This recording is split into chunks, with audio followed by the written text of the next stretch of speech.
예, 시청자 여러분, JTBC 뉴스룸을 시작하겠습니다. 먼저 오늘의 첫 소식입니다. 국가균형발전 프로젝트를 추진하고자 합니다. 총 23개 사업이고 24조 1천억 원입니다.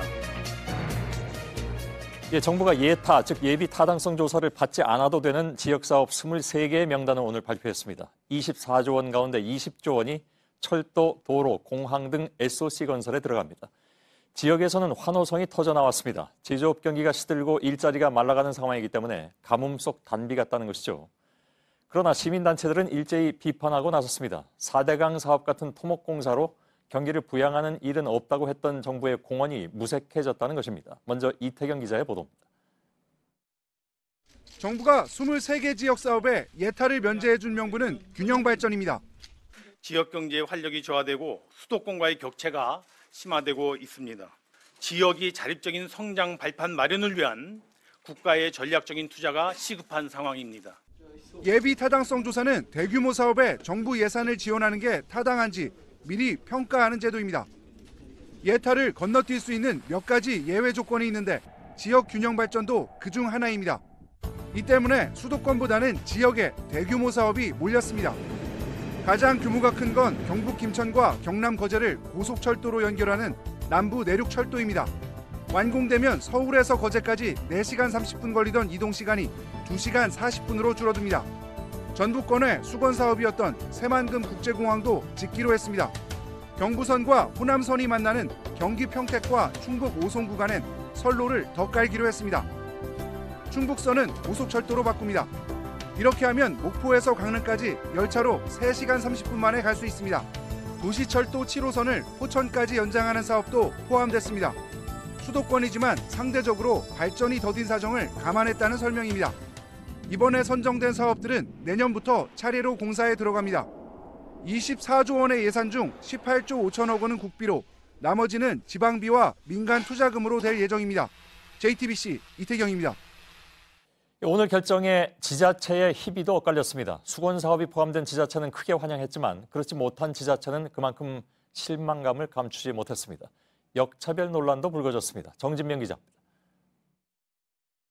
예비 타당성 면제 사업에 포함된 새만금 국제공항은 전라북도의 오랜 수건 사업입니다.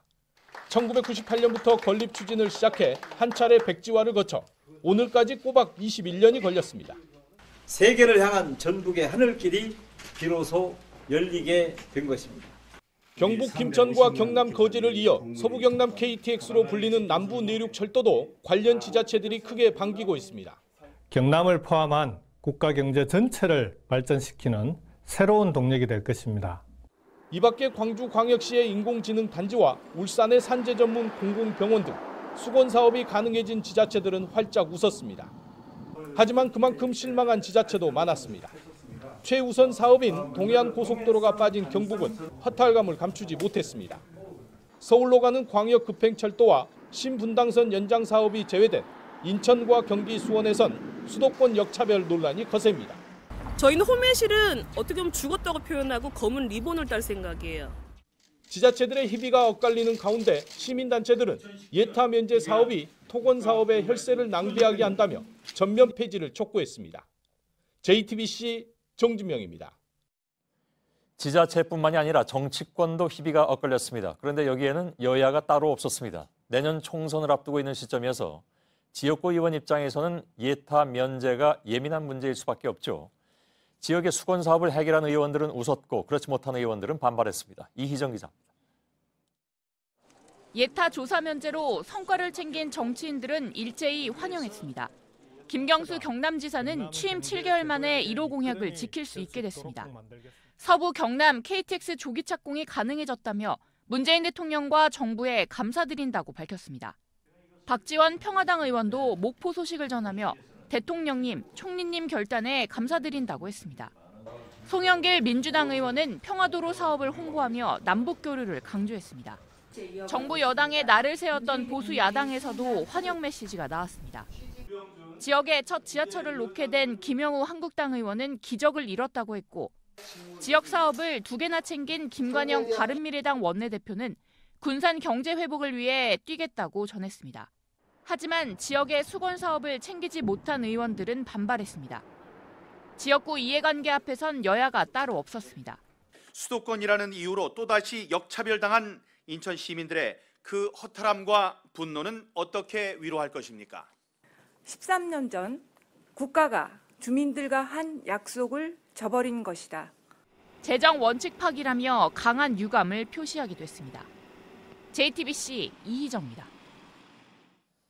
예, 예비 타당성 조사, 그러니까 예타를 면제받은 사업은 어떤 사업인지 또 어떤 기대와 우려가 나오고 있는지 성화선 기자와 함께 잠깐만 알아보도록 하겠습니다. 어서 오세요. 정부가 예비 타당성 조사를 건너뛸 수 있게 하겠다는 것은 너무 이렇게 촘촘하게 그물을 짜면 통과 못할 사업들이 있고 그렇죠. 이번에 이제 성기게 하겠다는 거잖아요. 네. 결국 이제 경제성만 따지다 보면 사업 추진이 쉽지 않다 이런 네. 판단 때문이다 그런 얘기죠. 네, 그렇습니다. 예. 네, 대표적으로 남부 내륙 철도 사업이 있습니다. 사업비가 4조 7천억 원이 들어가는데요. 예. 서울에서 거제까지 지금은 4시간 40분이 걸리지만 이 철도가 완공되면 2시간 40분으로 줄어듭니다. 예. 문제는 이용객이 얼마나 되겠느냐, 또 건설 과정에서 환경을 해치지는 않겠느냐 이런 우려가 나왔다는 것인데요. 이 때문에 2년 전 예타에서는 비용 대비 편익 비율이 0.72에 그쳤고 최종 탈락했던 사업입니다. 예, 그러니까 비용 대비 편익 비율이 0.7이라면 예를 들어서 이제 1,000만 원을 투자하면 예. 720만 원 정도의 이익을 얻을 수 있는 네. 그런 정도다 이런 얘기잖아요. 예, 그렇습니다. 예. 그래서 충북선 철도 고속화 사업도 마찬가지인가요? 네, 그렇습니다. 그때 당시 예타에서도요. 여기서도 0.37로 더 낮은데요. 이럴 경우에는 1,000만 원을 투입하면 그 효과가 370만 원에 그친다는 결론입니다. 예. 그래도 정부는 이제 효과는 떨어지지만 지역 발전을 위해서는 시도할 만한 사업이다 뭐 이런 입장인 것 같습니다. 그런데 과거에도 이렇게 예비 타당성 조사를 생략했던 사업이 어떤 겁니까 대표적으로? 4대강? 네, 그렇습니다. 예. 대표적으로 말씀하신 대로 4대강 사업이 있습니다. 이명박 정부가 당시에 자연재해 예방을 명분으로 예타를 건너뛰고 추진했던 사업인데요. 하지만 4대강 오염으로 예산이 계속 투입되는 등 후유증을 겪고 있습니다. 예. 또 전남 영암의 F1 경주장도 마찬가지입니다. 국제 스포츠 행사를 유치해서 지역 경제를 살려보자 이런 취지였는데요. 하지만 전남도가 건설비 등으로 약 8,700억 원을 썼는데 결국은 1,900억 원이 넘는 빚을 떠안았습니다. 예.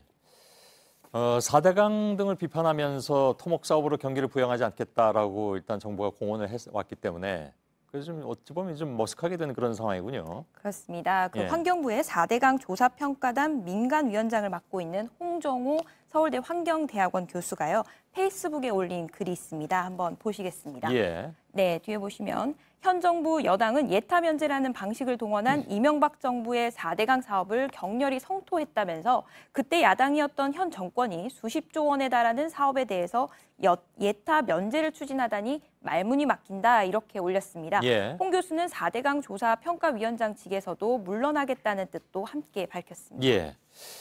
결국은 이제 뭐랄까요, 나중에 빚이 된다라는 그런 우려들이 제일 큰 거잖아요. 네. 지금 당장은 이제 경기를 활성화시킬 수 있는 그런 부분이 있지만 그래서 아마 의견이 갈리는 것 같은데. 근데 이제 그동안에 어떤 얘기가 있어왔냐면 예비 타당성 조사가 너무 이제 경제성 평가에 좀 치우쳤지 않았냐. 네. 그래서 이게 수도권에서 예비 타당성 조사를 하면 어느 정도 경제성이 있는 것으로 나오는데 수도권 이외의 다른 지역으로 가면 그만큼 그 타당성 조사에 통과될 가능성이 적어지니까 결국은 격차를 더 벌렸다 이런 주장도 있잖아요. 예, 그렇습니다. 지역에서는 아무래도 인구가 적다 보니 이 경제성이 높게 나오기가 쉽지가 않습니다. 예. 이런 식으로 되다 보니 예타를 넘기가 힘들고요. 각종 인프라는 부족해지고 그러다 보니 지역의 인구가 더 줄어드는 이 악순환이 반복되고 있다고 이 지역에서는 호소하고 있습니다. 예. 정부에서도 이런 악순환을 끊기 위해서는 이른바 전략적인 투자가 필요하다. 이런 입장입니다. 하지만 일각에서는요. 예타가 구조적으로 문제가 있다면 이 제도를 먼저 손질했어야 하는 것 아니냐 이런 지적도 나오고 있습니다. 예, 성화선 기자였습니다. 수고했습니다.